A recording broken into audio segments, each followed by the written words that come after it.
নমস্কার, আমার ইউটিউব চ্যানেলে আপনাদের সকলকে স্বাগত জানাই।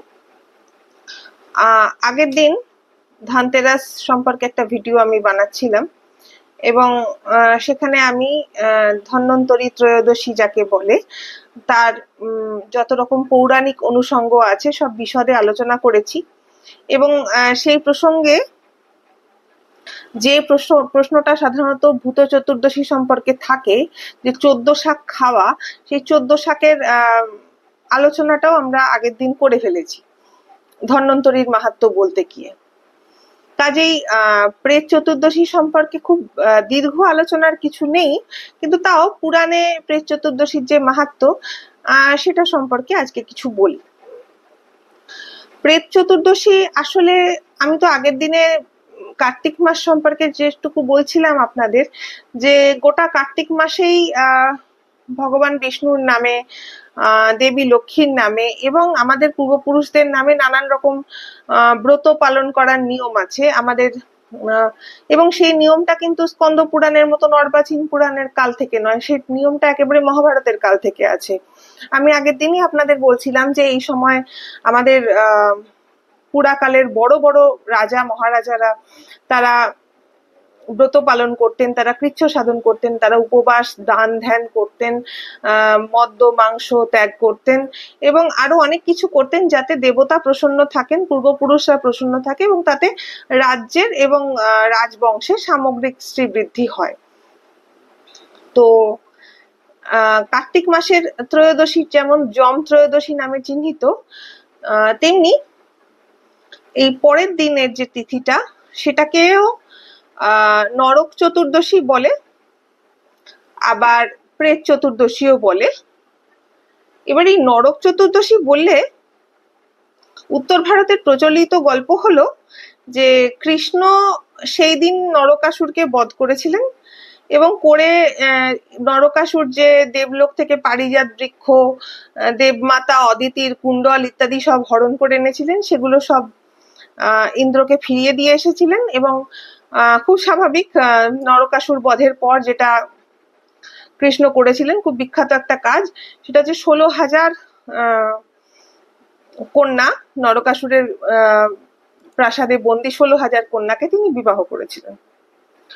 তো এইরকম যে কাহিনীটা আছে, এই কাহিনীটা লোককাহিনী। কারণ নরক বললেই নরকাসুর ভাবতে আমাদের ভালো লাগে এবং আসলে এই আমাদের যে বৈষ্ণব সমাজ, সেই বৈষ্ণব সমাজের খুব প্রিয় কাহিনী এটা, যে ওই দিন নরকাসুর বধ হয়েছিল। কিন্তু নরকাসুর আর নরক চতুর্দশী এক জিনিস নয়, অন্তত পুরাণ তা বলছে না। পুরাণ এটাকে নরক চতুর্দশী বলেছে, নর চতুর্দশী বলেছে। আসলে নরক শব্দটা এরকম যে নরক শব্দটা বললে নরও বোঝাবে এবং স্বার্থে ক প্রত্যয় করলে নর আর নরক শব্দটা মোটামুটি একই মানে দাঁড়ায়। এবার তাহলে পরে প্রেত ভূত নিয়ে আলোচনা করছে কেন? তাহলে তো মানুষ নিয়ে আলোচনা হলেই হয়। কিন্তু ব্যাপারটা ঠিক তা নয়। আসলে আমি বলতে চাইছি যে মানুষ বা আমাদের যে মনুষ্য সমাজ, আমরা তো বলি না যে দোষে গুণে মানুষ, এবং দোষে গুণে মানুষ বলেই এমন কোনো মানুষ বোধহয় পৃথিবীতে জন্মায় না যার কোনো দোষ থাকে না। এমনকি আমাদের যে মহাভারতে আছে যে ধর্মপুত্র যুধিষ্ঠির, যিনি ওই এক অশ্বত্থামা হত বলা ছাড়া আর কোনো অপরাধ করেননি জীবনে, তাকেও একবার নরক দর্শন করতে হয়েছিল। এবং এই নরক দর্শন মানে মনুষ্য মৃত্যুর পরে যে স্থানে যায় সেই স্থানটা হচ্ছে নরক, মানে পাপের ফল ভোগ করতে যায় এবং সেটা মনুষ্যের আলটিমেট গন্তব্য। এবং দোষে গুণে যে মানুষ, তাদের নামে নরকের অধিপতি যমরাজের নামে, এবং আমাদের যেসব পূর্বপুরুষ, আমরা তো গ্যারান্টি দিয়ে বলতে পারি না যে তারা সকলেই স্বর্গে গেছেন, যারা স্বর্গে যাননি। আমরা যখন পিতৃপক্ষে তর্পণও করি তখনও তো আমরা এরকম বলি যে যারা স্বর্গে গেছেন, যারা দগ্ধ হয়ে মারা গেছেন, যারা অপঘাতে মারা গেছেন, আরো একটা লম্বা ফর্দ দিই। ঠিক সেরকমই আমরা কিন্তু এরকম ভাবি না যে আমাদের যে মানুষটি, যে আত্মীয়টি আমাদের খুব হয়তো জীবনে সৎকর্ম করে যাননি বলে আমাদের ধারণা, হয়তো সে ডেফিনেটলি নরকে গেছে বলে আমাদের বিশ্বাস, কিন্তু তাকে আমরা স্মরণ করব না। পূর্বপুরুষদের স্মরণ করার দিনের মধ্যে সেই দিনটাও পড়ে। ফলে নরকে বা নরকের অধিপতি যে যম রাজা, তাকে বাতি দেওয়ার নাম হচ্ছে, তার উদ্দেশ্যে প্রদীপ জ্বালানোর নাম হচ্ছে নরক চতুর্দশী। নরকাসুর বধের সঙ্গে এবং এটা নিতান্তই একটা মানে মনুষ্যর ইহকাল এবং মনুষ্যের পরকালের একটা আলোচনা বিষয়, তাই জন্য নরক চতুর্দশী। যাই হোক, এবার আমি বৈষ্ণব ভাবনাটার সমালোচনা করি না, অবশ্যই বৈষ্ণব সমাজের এটা খুব প্রিয় উপাখ্যান, কিন্তু আমি আপনাদের পরিষ্কারভাবে বলতে চাই যে নরক চতুর্দশীর সঙ্গে নরকাসুর বধের পৌরাণিক যোগ খুব বেশি নেই। অন্তত নরকাসুর অমুক তিথিতে বধ হয়েছিলেন এরকম স্পেসিফিক উল্লেখ পুরাণে আমি কখনো দেখিনি। যাই হোক, এইবার প্রেত চতুর্দশী তিথিতে তাহলে করণীয় কি? প্রেত চতুর্দশী তিথিতে করণীয় হচ্ছে যে মানে যমরাজের পার্ষদ চিত্রগুপ্ত, যমরাজের পুত্র, অন্তত এদের নামে 5টা দীপ তো জ্বালাতেই হবে, এবং নরকে বা মৃত্যুর লোকে উদ্দেশ্যে আমাদের দীপ দেখাতে হবে। আগের দিনে আমি আকাশ প্রদীপের কথা বলছিলাম, এটা আকাশ প্রদীপও বটে, আবার হ্যাঁ ওই রকমই একটা ব্যাপার। আসলে এই দীপদান সম্পর্কে পুরাণে একটা গল্প আছে। এই গল্পটা এরকম, এবং সেখানে এই প্রেত বা স্বর্গগত বা নরকে গেছেন এরকম যে আমাদের যারা পূর্বপুরুষ, তাদের সম্পর্কে একটা গল্প আছে, প্রেতদের সম্পর্কে। প্রেতদের সম্পর্কে গল্পটা কিরকম, যে একটা সময় এলো যখন গল্পটা আসলে ঠিক নরক চতুর্দশী বা প্রেত চতুর্দশীর না, গল্পটা আসলে দীপাবলি উৎসবের গল্প। যাই হোক, দীপাবলি নিয়েও আমি পরে একটা ভিডিও বানাবোই, কাজে গল্পটার সূত্রটুকু এখানে দিয়ে রাখি। যে এক সময় শিব আর পার্বতীর একটা প্রচন্ড ঝগড়া হলো। ঝগড়াটা অবশ্য এই নিয়ে হলো যে পার্বতী ছিলেন কৃষ্ণবর্ণা এবং শিব তাকে ভালোবেসেই বলে মানে ডেকেছিলেন কালী বলে। এবার পার্বতী কিন্তু ভালোবাসাটা বুঝলেন না, তিনি ভাবলেন যে শিব তার সঙ্গে উপহাস করছেন তার গায়ের রং নিয়ে, এবং তাতে তিনি ভীষণ ক্রুদ্ধ হলেন, একটা খুব বড়সড় কলহ হলো, এবং পার্বতী ঠিক করলেন যে আমি যতক্ষণ না গৌরবর্ণা হচ্ছি ততক্ষণ আমি এখানে থাকবো না, আমি তপস্যা করতে চললাম। এবার এইরকম একটা অকারণ এবং আকস্মিক ঝগড়ায় শিবও ভীষণ বিরক্ত হলেন, এবং বিরক্ত হবার পর যেটা হলো, তিনি রেগে মেগে অদৃশ্য হয়ে গেলেন। এবার শিব অদৃশ্য হওয়া কথাটা পৌরাণিক ভাবে এভাবে বুঝতে হবে যে শিব হচ্ছেন আদি দেবতা, তিনি সৃষ্টি স্থিতি লয় সবকিছুর কারক, যদিও আমরা সাধারণত তাকে প্রলয়ের জন্য ধ্বংসের দেবতা বলে থাকি, আসলে তিনি সবকিছুর আদি। এবার সেই দেবতার যে জাগতিক রূপ, তার যে জাগতিক সংসার জীবনের যে কাহিনী, সেখানে যদি এরকম একটা কল্পনা থাকে যে সেই আদি দেবতা অদৃশ্য হয়ে গেলেন, তখন কিন্তু ব্যাপারটা এরকম দাঁড়ায় যে আসলে জগৎ সংসার অচল হয়ে গেল। কারণ শিবের 3 নেত্র, 3 নেত্রকে বলা হয় পৌরাণিক ভাবনায়, একটা হচ্ছে সূর্য, একটা হচ্ছে চন্দ্র, এবং ললাট নেত্র হচ্ছে অগ্নি। এবং এই 3 নেত্রের যে মানে সূর্য কিরণ, চন্দ্র কিরণ এবং অগ্নিশিখা, তা আমাদের জীবনের, মানব জীবনের একটা অপরিহার্য অঙ্গ। ফলে জগতে এমন একটা অন্ধকার নেমে এলো, একটা অশিব পরিস্থিতি তৈরি হলো যে মানুষের মরে যাওয়ার অবস্থা। তো দেবতারা, মানুষজন সবাই খুব ভয় পেয়ে গেলেন এবং তারা ভগবান বিষ্ণুর কাছে গেলেন। তো ভগবান বিষ্ণু বললেন যে তোমরা সবাই প্রদীপ জ্বালাও, এবং প্রদীপ জ্বালাও তোমাদের হৃদয়স্থিত চেতনার আগুনে। দীপাবলির দীপ উৎসব বা festival of light, festival of lamp যেটাকে আমরা বলি, তার মূল সুরটা এটাই যে সেটা আমাদের চেতনার বহিঃপ্রকাশের দিন, মানে চেতনার উদযাপনের দিন।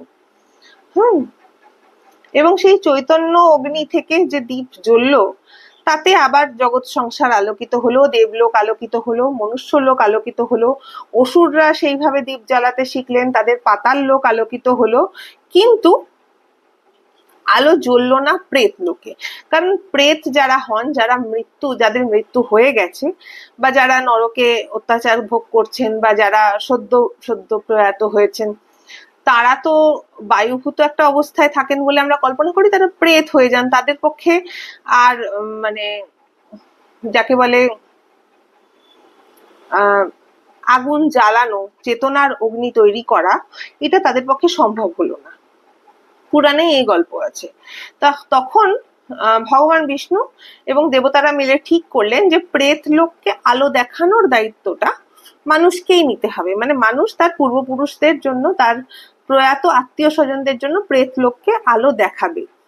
এবং এই ঘটনাটাই প্রেত চতুর্দশীর একদম মানে গোড়ার কথা আর কি। এবার প্রেত চতুর্দশীতে তাই আমাদের প্রয়াত যে আত্মীয় স্বজন, তাদেরকে আলো আমরা দেখিয়ে থাকি। এইবার তিনি স্বর্গগত হন, তিনি নরকস্থ হন, যিনি যাই হন, মৃত্যুর দেবতা যম এবং আমাদের সকল প্রয়াত আত্মীয় স্বজন সকলের জন্য আমরা এই আলোটা দেখাই। এবার যেটা স্বাভাবিক প্রশ্ন, সেটা হচ্ছে তাহলে পরে 14 প্রদীপ আমাদের বাংলায় কেন জ্বালাতে হয়? কটা প্রদীপ জ্বালাতে হবে? আমি একটু আগে আপনাদের বলছিলাম যে যম আর তার পার্শ্বদের উদ্দেশ্যে অন্তত 5টা তো জ্বালাতেই হবে, এবং তারপর আপনার প্রয়াত আত্মীয় স্বজনদের নামে জ্বালাতে হবে। আসলে দীপাবলির যে আলোর উৎসবের যে ব্যাপারটা থাকে, সেটা পূর্বপুরুষের নামেই জ্বালান বা দেবতার নামেই জ্বালান, তাতে প্রদীপের আসলে কোনো সংখ্যা থাকে না। শত সহস্র প্রদীপ জ্বালাতে বলা থাকে, আপনি যটা জ্বালাতে চান, তাতে কোনো সমস্যা নেই। এই 14 প্রদীপের ব্যাপারটা আসলে আমরা বাঙালিরা বানিয়েছি। আগের দিনই আমি বলছিলাম না যে 14 গোষ্ঠী, 14 পুরুষ, 14 মানে 14 শব্দটা আমাদের বাংলার বহুত্ববাচক খুব প্রিয় শব্দ। আর সেই জন্যেই চতুর্দশী তিথিতে আসলে অনেক প্রদীপই জ্বালাতে হবে, এবং চতুর্দশীর মাহাত্ম্যে নিজের পক্ষে 14টা জ্বালাতেই হবে। এইটা বলতে গিয়ে 14 প্রদীপ শব্দটা বোধহয় এসে থাকবে, কারণ পুরাণে 14টাই প্রদীপ জ্বালাতে হবে এমন কোনো কথা নেই। তবে অনেক প্রদীপ জ্বালাতে হবে এটা কিন্তু বারবারই বলা আছে, এবং সেটা আপনারা বুঝতে পারবেন যদি কেউ অবাঙালি দীপাবলি ফলো করেন তো। কারণ অবাঙালি দীপাবলি যারা মানে দেখবেন, অবাঙালিরা কিন্তু এই যে ভূত চতুর্দশী দিনটাকে বা নরক চতুর্দশী বা প্রেত চতুর্দশী আপনি যাই বলুন না কেন, ওরা এটাকে ছোটি দিওয়ালি বলে। এবং ছোটি দিওয়ালি মানে সংখ্যায় কিছু, মানে দীপাবলির থেকে কিছু কম প্রদীপ জ্বালালে চলবে, কিন্তু মানে বাজি ফাটানো বা প্রদীপ জ্বালানোর মানে উপকরণগুলো একই থাকবে, এরকম মোটামুটি ভাবনা। তো এই হলো প্রেত চতুর্দশীর মানে আসল মানে গোড়ার গল্প। তার সঙ্গে আমাদের স্কন্দ পুরাণ আরো একটু যোগ করেছে যে এই প্রেত চতুর্দশীর দিন এবং দীপাবলির আশেপাশের যে সময়টা, এই 3 দিন ভগবান বিষ্ণুর বরে আমাদের মনুষ্য লোকে দৈত্যরাজ বলি রাজত্ব করেন। কেন করেন? একটা ভালো গল্প আছে যে দৈত্যরাজ বলি তো খুব বড় একটা যজ্ঞ করছিলেন। তিনি 3 ভুবনের অধীশ্বর ছিলেন। তিনি সমস্ত দেবলোক, মনুষ্যলোক, পাতাল লোক সব জায়গায় তাঁরই আধিপত্য ছিল। এবং ভগবান বিষ্ণু যেটা করলেন, তার যজ্ঞ সভায় বামন অবতার রূপে উপস্থিত হলেন এবং 3 পা ভূমি, ত্রিপদ পরিমাণ ভূমি বলির কাছ থেকে প্রার্থনা করলেন, ছলনা করেই প্রার্থনা করলেন, এবং বলি তাকে সেটা দিয়েও দিলেন, এবং সেই ত্রিপদে সম্পূর্ণ জগৎ সংসার ব্যপ্ত হলো, দুই পায়েই ব্যপ্ত হলো, এবং তৃতীয় পদ তিনি বলির মস্তকে স্থাপন করলেন। এবং বলি পাতাল লোকে, বিষ্ণুর কৃপায় পাতাল লোকে বাস করতে লাগলেন। এবার স্কন্দ পুরাণ বলছে যে সেই সময় বলি নাকি বিষ্ণুকে বললেন যে ভগবান, প্রভু, আপনি তো আমার কাছ থেকে ছলনা করে 3 পদ ভূমির নামে সমস্ত জগৎ ছিনিয়ে নিয়েছেন। আপনার কৃপায় আমি পাতালে আছি, কিন্তু আপনি আমাকে বর দিন যে বছরে 3টে দিন, এই 3টে দিন আমার আধিপত্য মনুষ্য লোকে থাকবে। বলি খুবই ধর্মপ্রাণ রাজা ছিলেন, দৈত্যরাজ হলেও। ফলে বলিকে বঞ্চনা করে ভগবান বিষ্ণু নিজেই খুব স্বস্তি পাচ্ছিলেন না, কাজে তিনি তাকে বর দিলেন, আচ্ছা তাই হবে। এইবার ফলে স্কন্দ পুরাণ বলছে যে এই নরক চতুর্দশী, অমাবস্যা এবং প্রতিপদ তিথি পর্যন্ত এই 3টে দিন আর কি বলি রাজা মনুষ্য লোকে আধিপত্য করেন তিনি। এবং সেই আধিপত্যের ফলে কি হয়? সেই আধিপত্যের ফলে এইটাই হয় যে রাত জেগে মানুষ প্রচুর আনন্দ উৎসব করে, এবং সেই আনন্দ উৎসবটা যাকে বলে মাত্রা ছাড়া আনন্দ উৎসব, কারণ সেই আনন্দ উৎসবের যা বিবরণ পুরাণে আছে সেটাকে উৎসবের লিমিট ছাড়িয়ে ক্রাইম পর্যন্ত চলে যাবে। আসলে দেখুন, আমি তো আগের দিনই বলছিলাম যে দীপাবলি হচ্ছে বিক্রম সম্বতের বর্ষশেষ। সেদিনকে শ্রী লক্ষ্মীর আরাধনা যেমন হয়, নতুন বছরের আবাহন যেমন হয়, তেমনি বর্ষ শেষের এখনকার যে অনুষ্ঠানগুলো আপনারা দেখেন 31st নাইটে বা মানে বর্ষবরণের পার্টিতে আর কি, সেখানে যে কিছু মাত্রা ছাড়া অনুষঙ্গ থাকে না এমন তো নয়। এই যে মাত্রা ছাড়া অনুষঙ্গ, অত্যধিক মদ্যপান, প্রচন্ড জুয়ো খেলা ইত্যাদি ইত্যাদি, এবং আরো অনেক রকম আছে, মানে আমি আর উল্লেখ করছি না। সেখানে অত্যধিক স্ত্রী সম্ভোগ থেকে শুরু করে সেটা প্রায় ক্রাইমের জায়গায় পৌঁছে যায় এমন বিবরণ পুরাণে আছে, এবং সেটা নাকি বলি রাজার আধিপত্যের কারণেই হয়। এবং বলি রাজা এই 3 দিন মনুষ্য লোকে ঘুরে ঘুরে এই সেলিব্রেশন এনজয় করে। এবার ব্যাপারটা এরকম একটা বলি রাজার মতন একজন সজ্জন লোকের নাম করে স্কন্দ পুরাণের মতন একটা অর্বাচীন পুরাণ এরকম একটা উৎসবের আসরিক চেহারাটাকে বলি রাজার নামে করে দিল, এটাতে আমার ব্যক্তিগতভাবে বড় দুঃখ হয়েছে। যাই হোক, প্রেত চতুর্দশী থেকে আমাদের অবাঙালি ভাষায় ছোটি দিওয়ালি থেকেই এই সেলিব্রেশন শুরু হয়ে যায়, এবং আমি যা বুঝেছি যে বলি রাজার নামে হলেও, এবং বলি রাজা বলছেন যে এই সেলিব্রেশন যেদিন যেদিন চলবে সেদিন সেদিন শ্রী লক্ষ্মীর আরাধনাও চলবে। আসলে আমার মনে হয় লক্ষ্মীর পুজো, দীপাবলি উৎসব, চেতনার অগ্নির মাঝখানে উৎসবের সঙ্গে যে উচ্ছৃঙ্খলতার অংশটা জুড়েই যায় সাধারণত, খুব মাত্রা বজায় রাখা তো সবসময় সম্ভব হয় না। সেই মাত্রা ছাড়া যে জায়গাটা, সেই জায়গাটা আমরা আমাদের পুরাণকাররা খুব কায়দা করে বলি রাজাকে উৎসর্গ করেছেন। এই হলো মোটামুটি প্রেত চতুর্দশীর ঘটনা। এবার প্রেত চতুর্দশীর দিনে তাহলে করণীয় কি? প্রেত চতুর্দশীর দিবাভাগে, প্রেত চতুর্দশীর দিবাভাগ কিন্তু কালী পুজোর দিন সকালবেলা, কারণ অমাবস্যা যুক্ত যে নিশি সেটা দুপুরের দুপুর 3টেতে অমাবস্যা লাগুক, বিকেল 5টাতে অমাবস্যা লাগুক, কালী পুজো তো সেই দিনেই হবে। সূর্যোদয়টা চতুর্দশী তিথিতে হয়।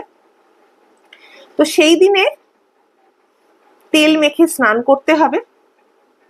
এবারে তেল মেখে স্নান করা ব্যাপারটা খুব ইম্পর্টেন্ট, কারণ কার্তিক মাসের যে এই যে আমরা বলছিলাম ব্রত উপবাস ইত্যাদি করতে হবে, তার সঙ্গে একটা রেস্ট্রিকশন জোড়া আছে যে কার্তিক মাসে অন্য অন্য দিনে তেল মেখে স্নান করা যাবে না।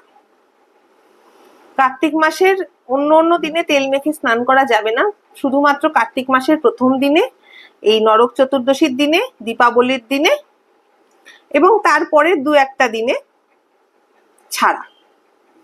কাজেই সকালবেলায় উঠে তেল মেখে ভালো করে স্নান করতে হবে, পরিচ্ছন্ন সাজসজ্জা করতে হবে এবং তারপর যেটা করতে হবে সেটা হলো,